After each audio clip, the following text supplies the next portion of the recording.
और मध्य प्रदेश विधानसभा चुनाव को लेकर कल का दिन बहुत ज्यादा महत्वपूर्ण और उसी के लिए तैयारियां लगातार चलती आ रही हैं। वोटिंग कल होने वाली है और आज पोलिंग पार्टियां रवाना होंगी। सुबह 8 बजे से वोटिंग शुरू होगी। ईवीएम वितरण की प्रक्रिया भी शुरू हो जाएगी। जीपीएस लगी गाड़ियों से मतदान दलों को रवाना किया जाएगा। भोपाल जिले में कुल 2049 मतदान केंद्र बनाए गए हैं। शुक्रवार सुबह 7 बजे से शाम 6 बजे तक मतदान की प्रक्रिया चलेगी, यानी कि कल। और दूसरी तरफ मध्य प्रदेश विधानसभा चुनाव के लिए प्रचार का शोर भी कल थम चुका है। प्रत्याशी डोर टू डोर कैंपेनिंग अब लगातार करेंगे। मध्य प्रदेश की सभी 230 सीटों पर कल वोटिंग की प्रक्रिया होगी, जबकि 3 दिसंबर को नतीजे आपके सामने होंगे।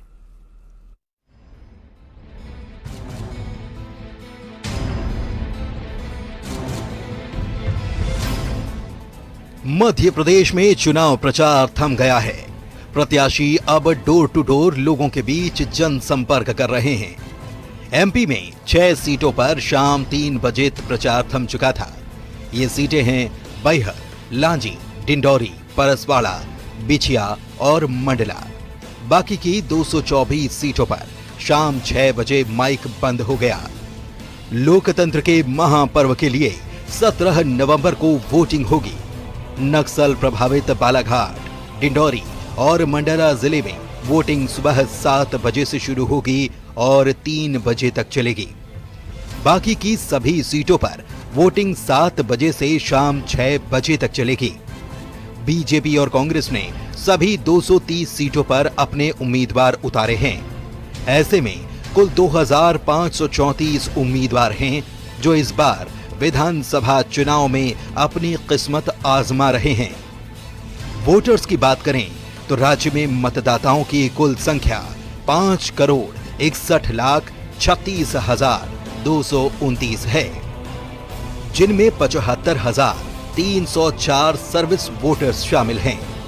सामान्य मतदाताओं की संख्या 5,60,60,925 है, जिनमें से 2,88,25,607 पुरुष मतदाता तो 2,72,33,945 महिला मतदाता हैं।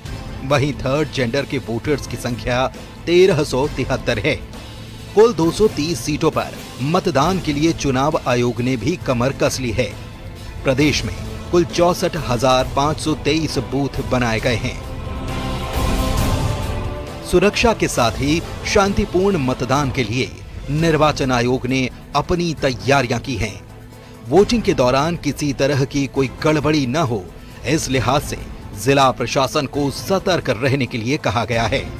तो प्रचार खत्म हो चुका है और बारी वोटर्स की है, जो 17 नवंबर को महापर्व के महाकुंड में अपनी आहुति देंगे, जबकि 3 दिसंबर को नतीजे आ जाएंगे। Bureau report, news 18।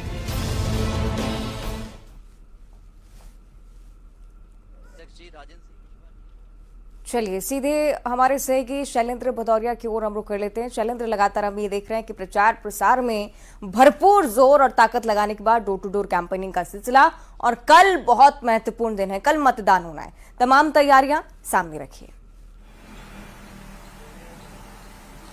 बिल्कुल, आपने ठीक कहा कि जिस तरीके से आचार संहिता के दौरान देखने में आया कि कांग्रेस, बीजेपी के अलावा सपा, बसपा और आम आदमी पार्टी ने भी प्रचार में पूरी तरीके से ताकत झोंकी। अधिक से अधिक विधानसभा क्षेत्रों के मतदाताओं के बीच पहुंचने का काम जो है इन राजनीतिक दलों के द्वारा किया गया है। कल देर शाम 6 बजे मध्य प्रदेश में चुनाव अभियान का जो शोर है वो अब थम चुका है। अब जो है सभी राजनीतिक दल के कार्यकर्ता है डोर टू डोर कैंपेन करके मतदाताओं के बीच पहुंचेंगे और अपनी अपनी पार्टी के लिए मतदान करने की अपील भी करेंगे। देखिए, दोनों ही राजनीतिक दल, जो प्रमुख राजनीतिक दल है, उनके द्वारा अलग अलग तरीके से रणनीति तैयार की गई। अगर बीजेपी की बात करें तो मतदाता पर्ची वितरण के बहाने वह मतदाताओं तक पहुंच रहे हैं, तो कांग्रेस ने भी अपने मंडल और जो बूथ स्तर के कार्यकर्ता है उनको इस काम में लगा दिया है। तो ये तो हुई राजनीतिक दलों की बात। अगर दूसरी तरफ अगर हम बात करते हैं निर्वाचन आयोग की, तो निर्वाचन आयोग ने सभी तैयारियां अपनी पूरी कर ली है। कल पूरे प्रदेश भर में जिन लोगों को निर्वाचन में ड्यूटी लगाई गई है, बाकायदा उनको ड्यूटी स्लिप दे दी गई है कि आखिर उनको किस पोलिंग सेंटर्स पर पहुंचकर मतदान प्रक्रिया को संपन्न कराना है। और अब से कुछ देर बाद यानी ठीक 8 बजे से ईवीएम वितरण का कार्यक्रम भी शुरू हो जाएगा।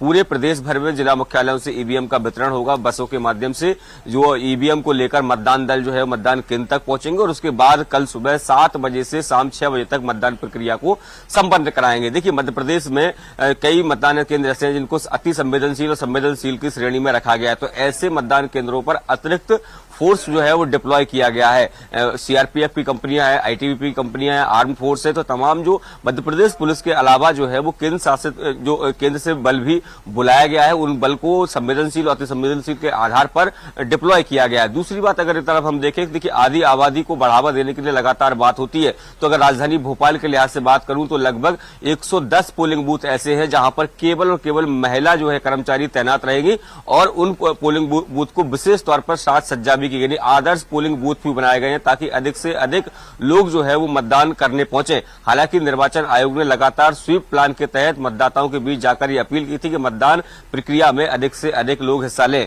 तो अब जब कल सुबह मतदान प्रक्रिया शुरू होनी है और आज से जो ईवीएम वितरण होगा और कार्यकर्ता जो है वो घर घर जाके लोगों से अपील करेंगे कि अधिक से अधिक मतदान मध्य प्रदेश में हो। जी, ये तमाम चीजें हैं जो कि निश्चित तौर पर केंद्र रहेंगी इस चीज का कि किस प्रकार से तैयारियां चल रही हैं। लेकिन कल लोकतंत्र का महापर्व है शैलेंद्र, मुझे लगता है कि फोकस चुनाव आयोग का भी इसी बात पर होगा कि 2018 जहां पर लगभग 75% की वोटिंग ही हुई थी, इस बार ये आंकड़ा बढ़े, ये प्रयास निश्चित तौर पर होने वाला है। निश्चित तौर पर देखिए हर बार जो चुनाव आयोग है या राजनीतिक दल है उनका उद्देश्य यही रहता है कि अधिक से अधिक लोग जो है वो लोकतंत्र के उत्सव में हिस्सेदारी करें।